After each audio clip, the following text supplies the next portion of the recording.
Good day! Here are the stories for the Manila Times for Saturday, April 9, 2022.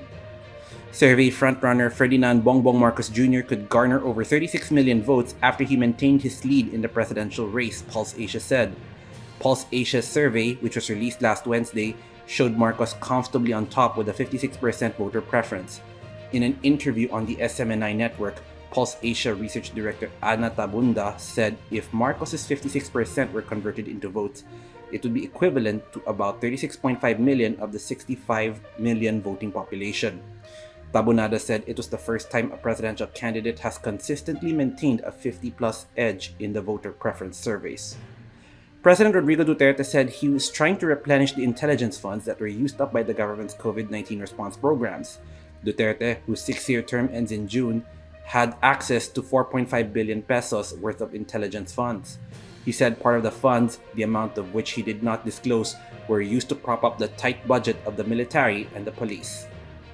Go Negosyo's Mentor Me on Wheels program is back to help aspiring and existing entrepreneurs as the country bounces back from the COVID-19 pandemic. Presidential Advisor for Entrepreneurship Jose Maria Joy Concepcion III said on Friday. The program, which offers free one-on-one consultations to micro, small, and aspiring entrepreneurs, resumes today at the Ayala Mall's Manila Bay in Parañaque City.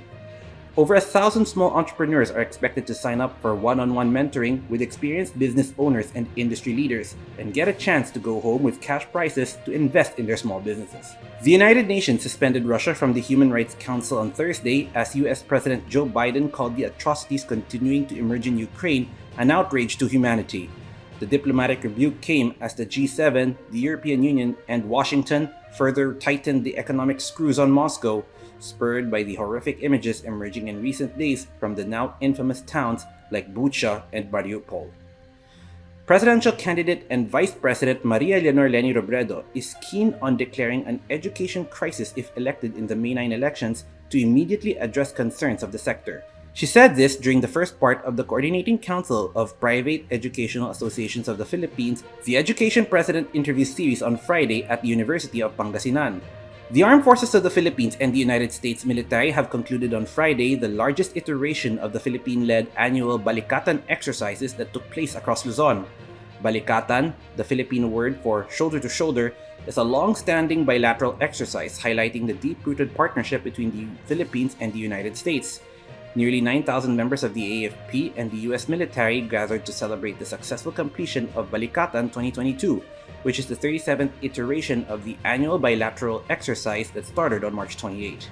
Over to business. Proceeds from the national government's dollar bond issue and the net income of the Bangko Sentral ng Pilipinas from its overseas assets boosted the country's gross international reserves to reach a 3-month high of $108.54 billion at the end of March this year. The sum was 0.68% more than the $107.8 billion recorded at the end of February and 3.88% higher than the $104.48 billion reported a year ago, according to preliminary numbers issued by the central bank on Friday.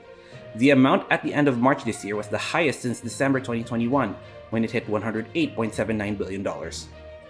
In sports, the Ateneo de Manila University aims to sweep the first round of the University Athletic Association of the Philippines Season 84 men's basketball tournament when it faces the University of Santo Tomas at 4 p.m. at the Mall of Asia Arena today. The Ateneo, unbeaten in 6 games for the season, is also gunning for its 33rd consecutive victory in the league that began in 2018. Antonio Contreras and Dian Macabenta are today's front page columnists. Contreras discusses cluelessness and naive elitism, while Macabenta analyzes the recent election surveys. Today's editorial calls on the government to take action on the recent commuter crisis. Read a full version on the paper's opinion section or listen to the Voice of the Times. For more news and information, get a copy of the Manila Times on print, subscribe to its digital edition, or log on to www.manilatimes.net.